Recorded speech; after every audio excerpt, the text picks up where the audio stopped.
Bismillahirrahmanirrahim. Assalamualaikum warahmatullahi wabarakatuh. Perkenalkan, nama saya Mulyana dari Fakultas Ilmu Komputer, Program Studi Teknik Informatika. Baik, di video kali ini saya akan menjelaskan mengenai materi Software Development Life Cycle.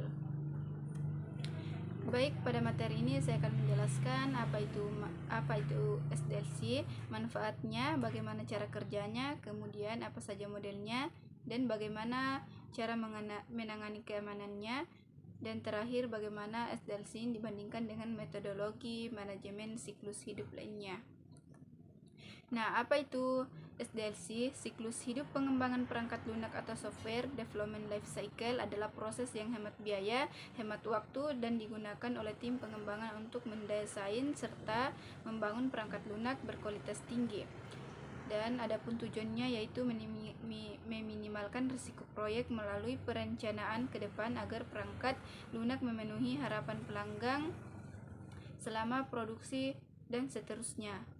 Dan metodologi ini menguraikan serangkaian langkah yang membagi proses pengembangan perangkat lunak menjadi tugas yang dapat ditetapkan, diselesaikan, dan diatur. Adapun manfaatnya, yang pertama, peningkatan visibilitas proses pengembangan untuk semua pemangku kepentingan yang terlibat, estimasi, perencanaan, dan penjadwalannya secara efisien, dan peningkatan manajemen risiko dan estimasi biaya, serta pengiriman perangkat lunak yang sistematik dan kepuasan pelanggan yang lebih baik. Nah, adapun cara kerjanya, yang pertama itu berencana. Fase perencanaan ini biasanya mencakup tugas-tugas seperti analisis biaya, manfaat, penjadwalan, estimasi sumber daya, dan alokasi.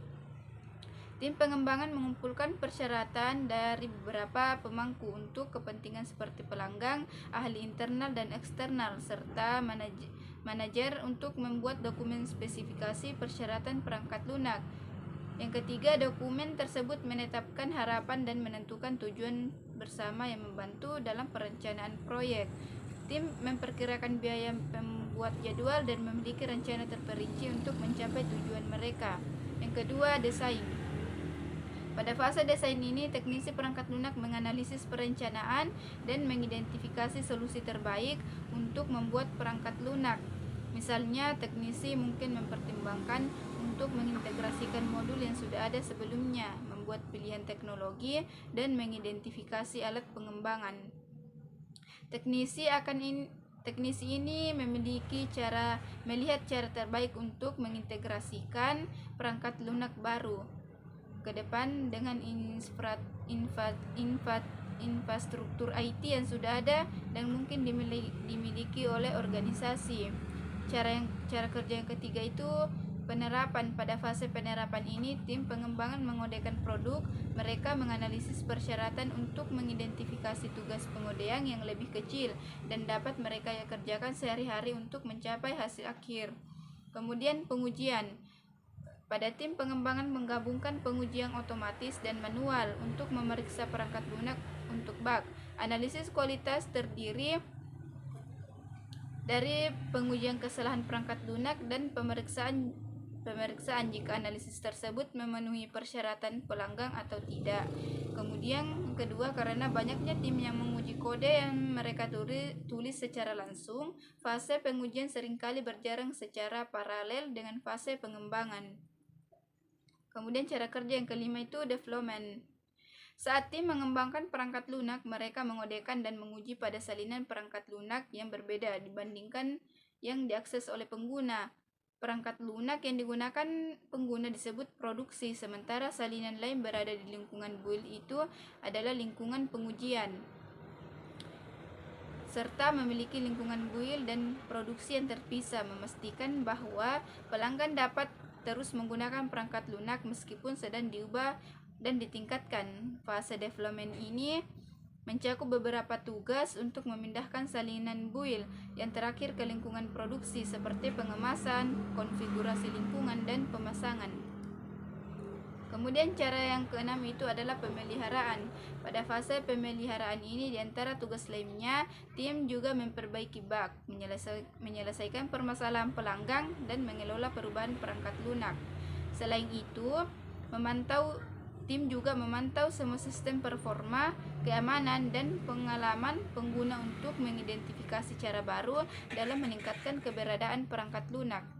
Nah, adapun modelnya, yang pertama itu model siklus hidup pengembangan perangkat lunak secara konseptual, menyajikan secara terorganisasi untuk membantu organisasi mengimplementasikannya.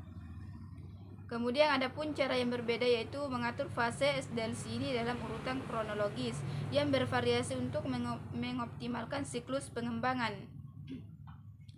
Adapun beberapa modelnya, diantaranya yang pertama model waterfall, model iteratif, model spiral, model tangkas, dan yang terakhir model Agile.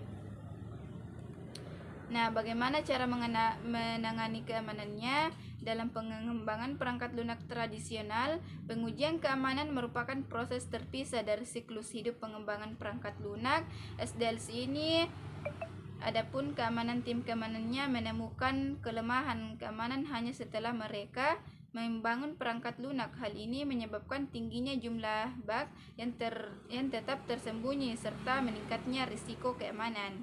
Kemudian DevSecOps, yaitu praktik mengintegrasikan pengujian keamanan pada setiap tahap proses pengembangan perangkat lunak. DevSecOps ini mencakup alat dan proses yang mendorong kolaborasi antara developer, spesialis keamanan, dan tim operasi untuk membangun perangkat lunak yang efisien dan aman. Selain itu juga memastikan bahwa aktivitas jaminan keamanan seperti tinjauan kode, analisis arsitektur, dan uji penetrasi merupakan bagian integral dari upaya pengembangan. Kemudian, bagaimana SDLC ini dibandingkan dengan metodologi manajemen siklus hidup lainnya? Siklus hidup pengembangan sistem atau singkatannya terkadang dapat mengacu pada siklus hidup pengembangan sistem, proses perencanaan, dan pembuatan sistem IT. Sistem biasanya terdiri dari beberapa komponen perangkat keras dan perangkat lunak yang bekerja sama untuk melakukan fungsi yang kompleks. Kemudian siklus hidup pengembangan perangkat lunak dibandingkan dengan siklus hidup pengembangan sistem.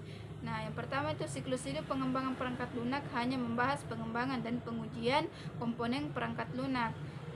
Akan tetapi di sisi lain juga pengembangan sistem adalah superset yang lebih luas serta melibatkan pengaturan pengelolaan perangkat lunak, perangkat keras, manusia, dan proses yang membentuk oleh sistem. Sistem tersebut dapat mencakup tugas-tugas seperti pelatihan organisasi dan mengubah kebijakan manajemen yang tidak termasuk dalam payung pengembangan perangkat lunak.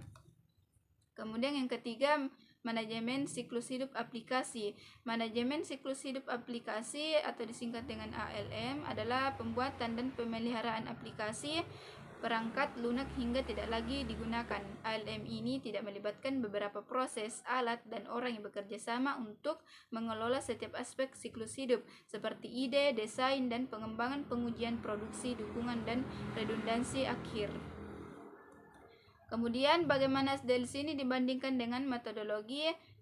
Yang keempat itu dibandingkan dengan ALM. Menjelaskan tahap pengembangan aplikasi secara lebih detail merupakan bagian dari ALM. ALM ini sendiri mencakup seluruh siklus hidup aplikasi dan terus melampaui SDLC. ALM ini dapat memiliki beberapa SDLC selama siklus hidup aplikasi. Nah, itulah tadi mengenai materi software development life cycle. Apabila ada kekurangan dalam penyampaian materi, saya ucapkan mohon maaf dan terima kasih atas untuk melihat video saya mengenai penjelasan dari materi tersebut.